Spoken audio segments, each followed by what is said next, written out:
मागच्या एपिसोडमध्ये आपण म्युच्युअल फंड्स बद्दल खूप इन्फॉर्मेशन घेतली होती सरांकडून आणि यावेळेस आपण रिटायरमेंट या सब्जेक्टवर बोलूयात.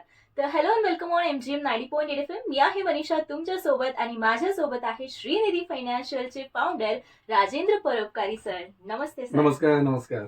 सर, हा नवीन कॉन्सेप्ट आपण घेऊन आला आहात. हो. तर सर्वात पहिले मला तुमच्याकडून हे जाणून घ्यायला आवडेल हं. की सेवानिवृत्ती किंवा रिटायरमेंट म्हणजे नेमकं काय? सेवानिवृत्ती किंवा रिटायरमेंट म्हणजे माणसाच्या आयुष्यात येणारी अशी एक अवस्था ज्या वेळेला त्याला कायद्याप्रमाणे 58 किंवा 60 पूर्ण झाल्यानंतर किंवा ज्या आस्थापनामध्ये तो काम करतो त्या आस्थापनेचं जे रिटायरमेंट एज आहे ते पूर्ण झाल्यानंतर येणारी अवस्था म्हणजे ज्या वेळेला त्याचं काम बंद होतं आणि त्याचं अर्निंग बंद होतं ती अवस्था म्हणजे रिटायरमेंट. Great sir. आणि रिटायरमेंट कुणी घ्यावी आणि कधी घ्यावी? रिटायरमेंट हायपोथेटिकली कुणी घ्यावी असं काही हे नाहीये, पण आपण सांगू शकतो की रिटायरमेंट त्यांनीच घ्यावी ज्यांच्या आयुष्यातल्या सगळ्या जबाबदाऱ्या पूर्ण झालेल्या आहेत आणि जे काही आपल्याला उत्तरदायित्व असतं म्हणजे लायबिलिटीज असतात पोस्ट रिटायरमेंट त्याची ते चांगली भरीव तरतूद त्यांनी करून ठेवलेली आहे. अशा व्यक्तींनी रिटायरमेंट घ्यायला हरकत नाही. तर सर, रिटायरमेंट प्लॅनिंग हे कधी केले पाहिजे नेमके? रिटायरमेंट प्लॅनिंग खरं म्हणजे रिटायरमेंट घेण्याच्या अगोदर किंवा तुम्ही जेव्हा रिटायर होता सेवानिवृत्त होता त्याच्या अनेक वर्षा आधीपासून ती प्रक्रिया चालू असली पाहिजे. कारण त्याच्यामध्ये मग पोस्ट रिटायरमेंट तुम्ही काय करणार, पोस्ट रिटायरमेंट तुमचं उत्पन्न किती राहणार आहे, पोस्ट रिटायरमेंट तुमच्याकडे काय लायबिलिटीज राहणार आहेत का, पोस्ट रिटायरमेंट तुम्ही गाव बदलणार आहात का, पोस्ट रिटायरमेंट तुमची जीवनशैली कशी असली पाहिजे, या गोष्टींचा समग्र त्याच्यामध्ये विचार होतो आणि त्याचं व्यवस्थित नियोजन जर झालेलं असेल तर मग अशा व्यक्तींनी रिटायरमेंटचा व्यवस्थित एक कॉल घ्यायला हरकत नाही. आणि याच्यामधलं सगळ्यात महत्वाचं असं आहे की जितकी प्रक्रिया आधीपासून तुम्ही चालू केलेली असेल म्हणजे जसं परीक्षा एप्रिल मे महिन्यात आहेत पण तुम्ही जून महिन्यापासून अभ्यासाला लागलेला असाल तर तुम्हाला यश हमखास मिळतं. तर त्याप्रमाणे तुम्ही रिटायर होणार समजा एक 8-10 वर्षानंतर जरी रिटायर होणार असेल तरी त्याची तयारी जर आधीपासून तुम्ही केलेली असेल तर मग तुमचं रिटायरमेंट चांगल्या पद्धतीने तुम्ही करू शकता. Great sir. आणि असं कॉमन क्वेश्चन येणारच की रिटायरमेंट हा तरुण वर्ग करू शकतो का? नक्की करू शकतो. मग जनरली आपल्याकडे एक असा एक समज आहे की मी अजून 58 कुठे झालो, मी अजून 60 कुठे झालो, मला रिटायरमेंटला अजून वेळ आहे, मी आताशी 35 वर्षाचा आहे. तोच एक पॉइंट ऑफ व्ह्यू असतो लोकांचा. हा की मला अजून रिटायरमेंटला चिकार अवकाश असताना मी रिटायरमेंटचं प्लॅनिंग करू कशा करता. पण तरुणांनी डे फर्स्ट पासून म्हणजे ज्या दिवशी तुम्ही ज्या महिन्यामध्ये तुमचा पहिला पगार येतो नोकरीवरचा किंवा पहिलं अर्निंग येतं बिझनेसमधलं तर त्या दिवशी जर तुमचं रिटायरमेंटचं जर प्लॅनिंग तुम्ही सुरू केलं तर तुम्ही रिटायर रिच होऊ शकता. म्हणजे ऐश्वर्य संपन्न रिटायरमेंट जर तुम्हाला हवी असेल तर तुम्ही एक 30 वर्ष आधीपासून जर प्लॅनिंग केलं तर तुम्ही एक अतिशय चांगल्या फेजमध्ये तुम्ही जाऊ शकता. कारण मी तुम्हाला एक उदाहरण देतो तरुणांसाठीचं उदाहरण आहे खास. तरुण साधारणतः 30 वर्ष म्हणजे जेव्हा आपण नोकरी सुरू करतो किंवा व्यवसायाचं इन्कम सुरू होतं तिथून रिटायर होईपर्यंत 30 वर्ष माणूस अर्निंग करतो. कमीत कमी 30 वर्ष अर्निंग करतो.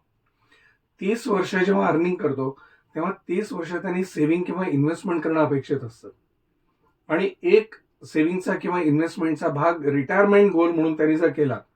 मी साधारण उल्लेख म्हणजे करायला आवडेल मला की एक रिटायरमेंट फंड तुम्ही घेतलात इक्विटी फंड आणि 30 वर्ष त्याच्यामध्ये जितके वर्ष तुम्ही अर्निंग करता तितके वर्ष 10,000 रुपये महिन्याचा टाकला तर रिटायरमेंटच्या दिवशी तुमच्याकडे कमीत कमी 7 कोटी रुपये असतात.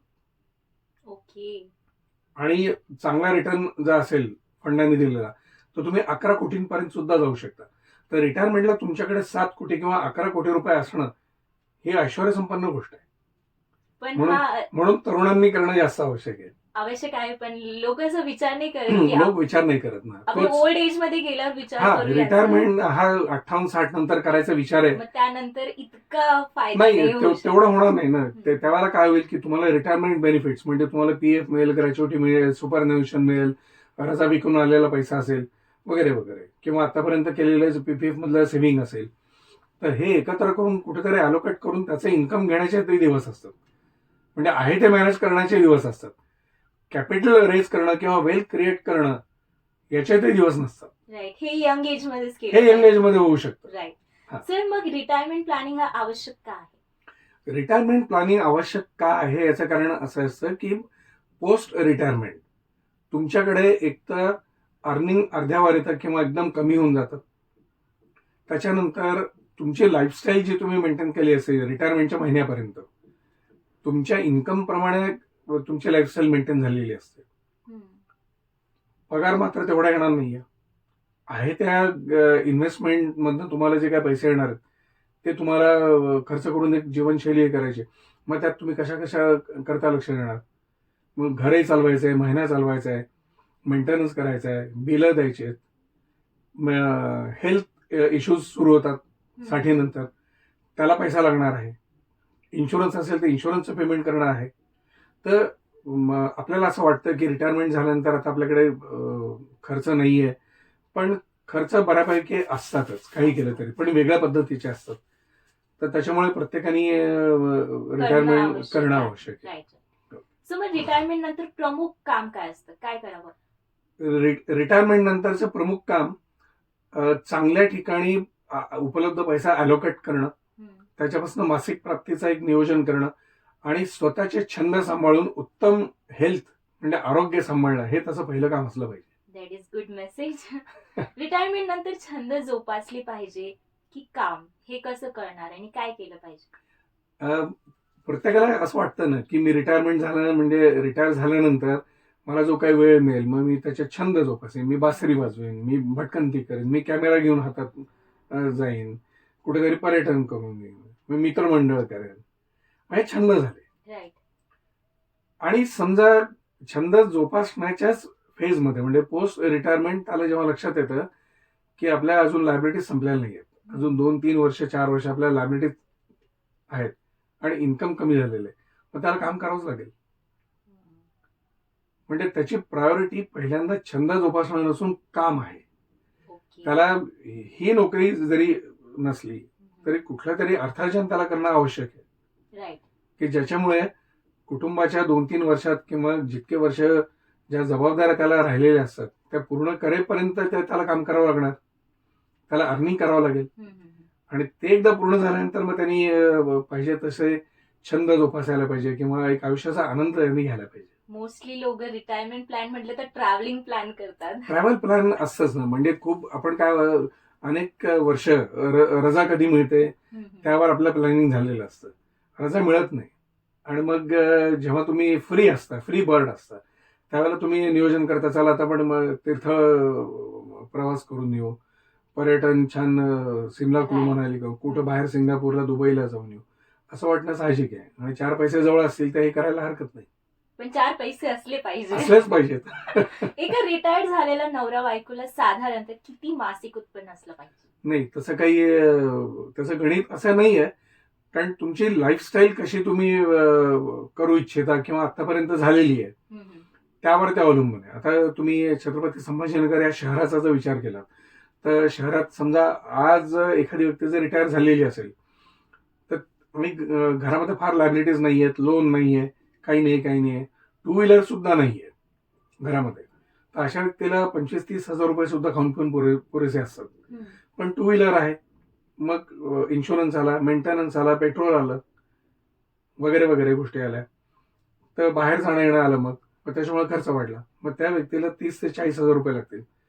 मग कार मेंटेन करण्याची सवय असेल, मग कार मेंटेनन्स आला, पेट्रोल आलं, डिझेल आलं, जे काय असेल ते, त्याचं इन्शुरन्सचे पैसे आले वार्षिक, बरोबर आहे. त्याच्यानंतर तुम्ही स्वतः कार ड्राईव्ह करत असाल तर ठीक आहे, ड्रायव्हर ठेवावा लागेल, पण त्यावेळेला तुमचं उत्पन्न जास्त पाहिजे, कारण त्यावेळेला कार म्हटल्यानंतर तुम्ही भटकंती करणार, मग भटकंतीमध्ये पैसा अजून जास्त लागतो. मग सगळ्या या ज्या गोष्टी आहेत या तुमच्या जीवनशैलीशी निगडीत गोष्टी आहेत. जरुरी नाही की तुमच्याकडे एवढा पैसा असल्यामुळे तुमचं काम होईल.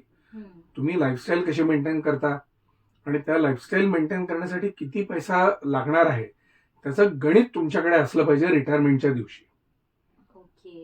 आणि रिटायरमेंटचं प्लॅनिंग आधी केलेलं नसेल तर थोडं डिफिकल्ट असतं मग.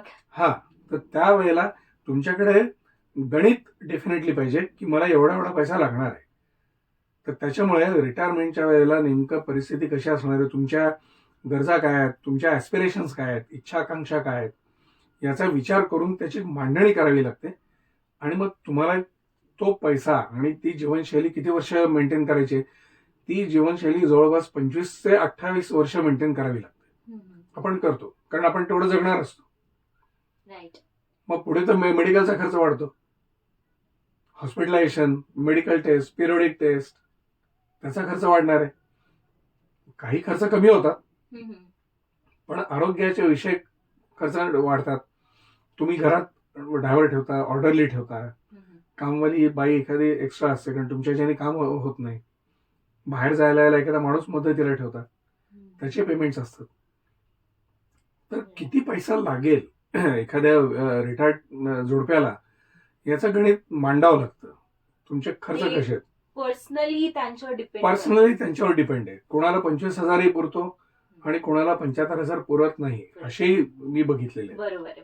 Yes. रिटायरमेंट नंतर सगळ्यात सुरक्षित उत्पन्न. उत्पन्न सुरक्षित उत्पन्न खरं म्हणजे तसं बघायला गेलं तर एफडी मधून किंवा पोस्टाच्या मासिक प्राप्ती योजनांमधून मिळतं. ते सुरक्षित मानले गेले, सगळ्यात सुरक्षित आहे. पण अमाऊंटचा जर विचार केला तर तुम्हाला 9% वार्षिक इन्कम म्हणजे 9% वार्षिक उत्पन्न भागिले 12 हे करून सगळ्यात चांगलं उत्पन्न तुम्हाला काही म्युच्युअल फंडांच्या योजना आहेत त्याच्यापासून तुम्हाला मिळू शकतं. अच्छा, तर म्युच्युअल फंडात अशा कोणत्या योजनामधून निश्चित मासिक उत्पन्न मिळू शकतं? आहे त्याच्यामध्ये कॅटेगरी आहेत, म्हणजे नोटिफाईड कॅटेगरी असतात की ज्याच्यापासून ज्याच्यामध्ये तुम्ही पैसा अलोकेट करून मोठमोठ्या अमाऊंट 30 लाख 50 लाख 1.5 कोटी 2 कोटी वगैरे वगैरे अशा रकमा अलोकेट करून त्याच्यापासून तुम्ही उत्पन्न घेऊ शकता. आणि त्या योजना साधारणतः त्याचा टाईप जो सांगतो तुम्हाला तो अग्रेसिव्ह हायब्रिड इक्विटी फंड असतात, मॉडरेट हायब्रिड इक्विटी फंड असतात, कन्झर्वेटिव्ह हायब्रिड इक्विटी फंड असतात, काही इक्विटी सेव्हिंग्स फंड असतात, त्याच्यानंतर काही बॅलन्स ॲडव्हान्टेज नावाची कॅटेगरी आहे ती असते, मल्टी ॲसेट ॲलोकेशन फंड असतात. तर अशा प्रकारच्या कॅटेगरीमध्ये जर तुमचा पैसा ठेवला तर आणि त्याच्यामधून तुम्हाला एक हवं तेवढं उत्पन्न म्हणजे किती साधारण स्टँडर्ड उत्पन्न मी मगाशी सांगितलं तसं 9% उत्पन्न तुम्ही घेऊ शकता.